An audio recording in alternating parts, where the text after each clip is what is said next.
Hi guys, just another quick video. Already explained how my philosophy is different to most coaching sites. It's all about 3-betting, it's all about raising, it's all about not calling, certainly in the middle to late levels. How it's also completely different to normal sites is that I'm not telling you to use any specific ranges.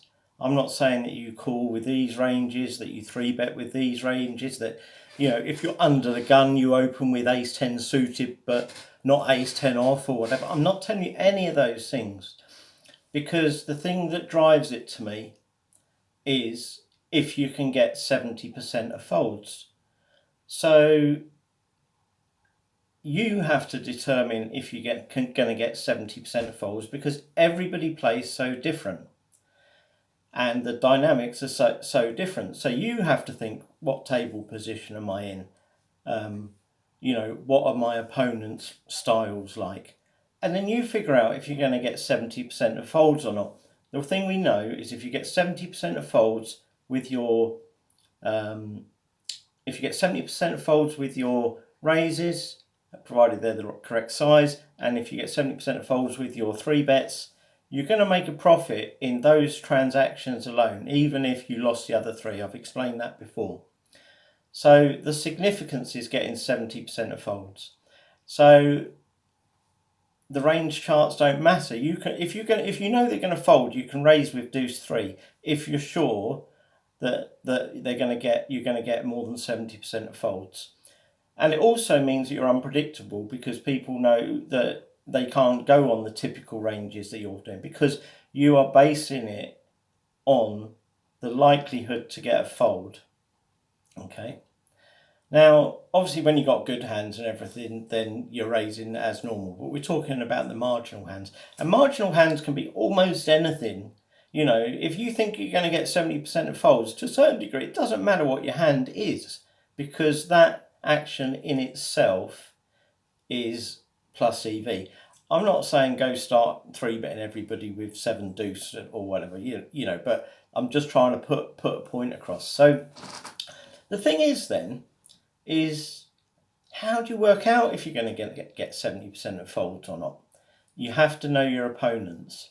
Now, fortunately, there's no HUDs on Sky Poker, and now there's no HUDs on Party Poker, which is fantastic news, especially for players like us that are playing through more intuition based, but factual intuition. But what I mean by it is we're not playing to specific ranges. We're playing according to our opponent's styles. That's what's dictating our play. So the note taking is very, very, very important. And there's another video after this of a couple of hand histories where I took some notes and I explained the detail in the notes that I'm taking.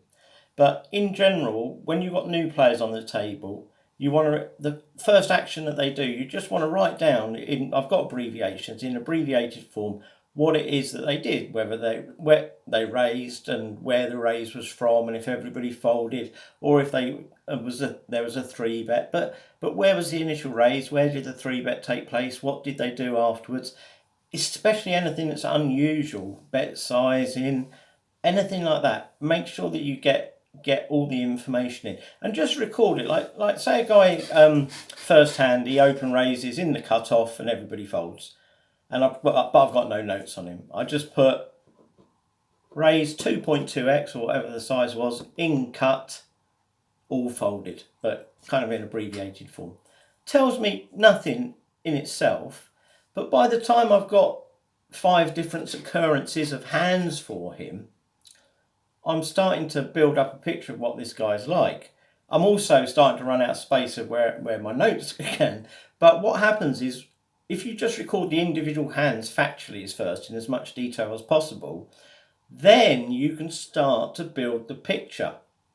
And you build the picture of him, and then you can remove some of the specific, I might remove that he raised in the cutoff and every folded, because now I know that he's an aggressive opener, because he's raised in a lot of hands. So that first note becomes sort of, I don't need it anymore, and I can put in the notes that describe the player.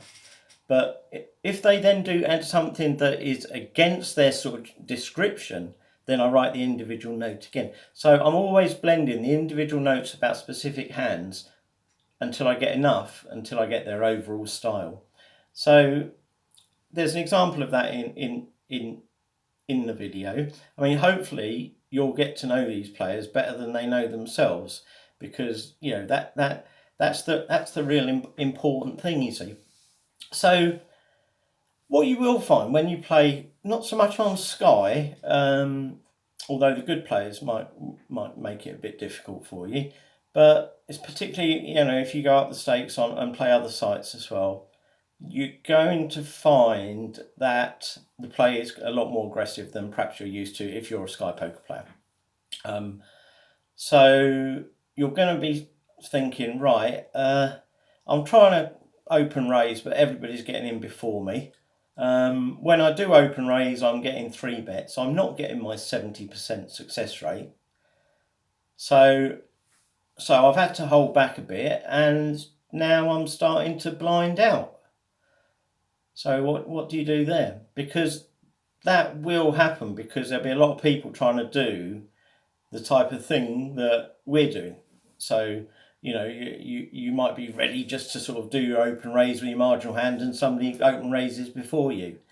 You might be ready to steal the blinds and they 3-bet you because they're doing because they're maybe playing a similar type of style that we are. So if you then find that, obviously the first thing you do is tighten up, but then if you find that everybody's getting in all the time, and you're blind in a way, and you can't get in because people are getting in first, but you also can't bet because you don't feel that it's a 70% chance of getting folded, then you might just have to rein that back and say, right, I'm just going to do it if I'm going to get 60% of folds. Okay, so then you know you're going to get more resistance, so it becomes a bit trickier, because it's still plus EV, because you don't necessarily lose the ones where you're called or where you're 3-bet. So you may have to lower the 70%. The 70% thing is fine, because it's so plus EV that if you can get 70% of folds with your raises and with your 3-bets, that you're going to make a profit, as I've said before, even if you lose the other 30% of the hands, which you're not going to do, because a lot of time they're cool. You go as the pre-flop aggressor, you take it down with a C-bet, and then that's more EV. Because of that, there's margin for error. I use the 70% figure because, in fact, if you only get 60%, it's still going to be plus EV, when you consider that you're not going to necessarily lose all the other 40%, because a lot of time they'd be calling and you could take it down, as I said before. So 60% even would still be plus EV, but I recommend keeping it with 70, because that gives you a nice edge and it makes it more plus EV.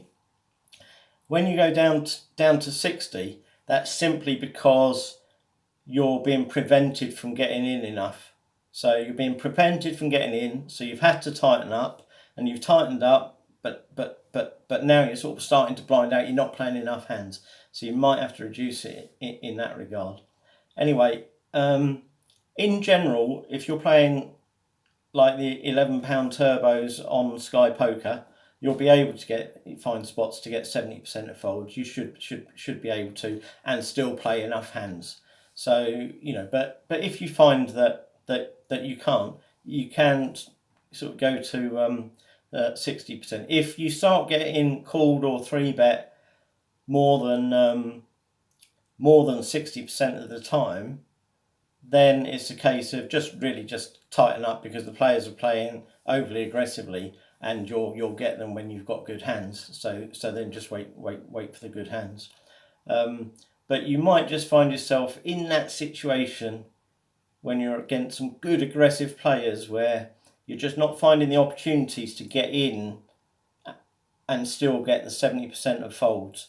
So you might have to lower it down, otherwise you could just be sort of sitting waiting for aces, and start blinding away. So I hope this is useful, and